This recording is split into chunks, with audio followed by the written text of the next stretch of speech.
ഒരു കാലത്ത് അങ്ങനെയുള്ള ഒരു വിമർശനം ഉണ്ടായിരുന്നു. അദ്ദേഹത്തിന്റെ ചുറ്റിലും വളരെയധികം മലയാളികളെ കൂട്ടിയിട്ടുണ്ടെന്ന് അദ്ദേഹം തന്നെ ഒരു ഒരു ഒരു തമാശ രൂപേണ ഒരിക്കല് ഒന്നല്ല 2 തവണ മറ്റും എൻ്റെ അടുത്ത് പറഞ്ഞിട്ടുണ്ട്, സൂചിപ്പിച്ചിട്ടുണ്ട്. ഇങ്ങനെ നമ്മൾ മലയാളികളെല്ലാം കൂടെ ഒരുമിച്ച് കൂട്ടിയിരിക്കുന്നു എന്ന് ആളുകൾ പറയുന്നുണ്ട് എന്ന്.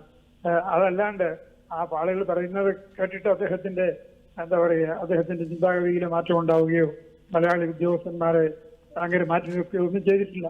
അത് അദ്ദേഹം എന്താ പറയുക, ഒരു പരിശ്രമിച്ചു, അല്ലെങ്കിൽ അദ്ദേഹത്തിന്റെ ബോധപൂർവമായ ഒരു പരിശ്രമം കാരണം മലയാളി ഉദ്യോഗസ്ഥരെ അവിടെ നിന്ന് ഇവിടെ നിന്നൊക്കെ തപ്പിക്കൊണ്ടുവന്നതല്ല.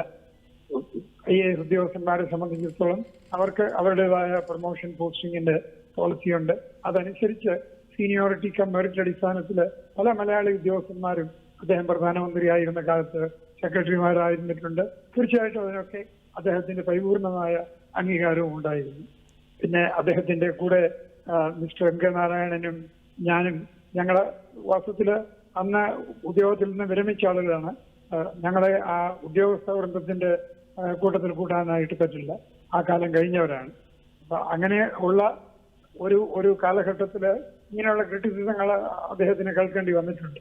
പക്ഷെ അത് അദ്ദേഹത്തിന്റെ പ്രവർത്തന ശൈലിയോ മലയാളികളോടോ മലയാളി ഉദ്യോഗസ്ഥരോടോ കേരളത്തോടോ ഉള്ള അദ്ദേഹത്തിന്റെ പ്രതികരണങ്ങളോ അല്ലെങ്കിൽ അദ്ദേഹത്തിന്റെ ഭാവത്തിനോ ഒരു മാറ്റവും ഉണ്ടായിരുന്നില്ല.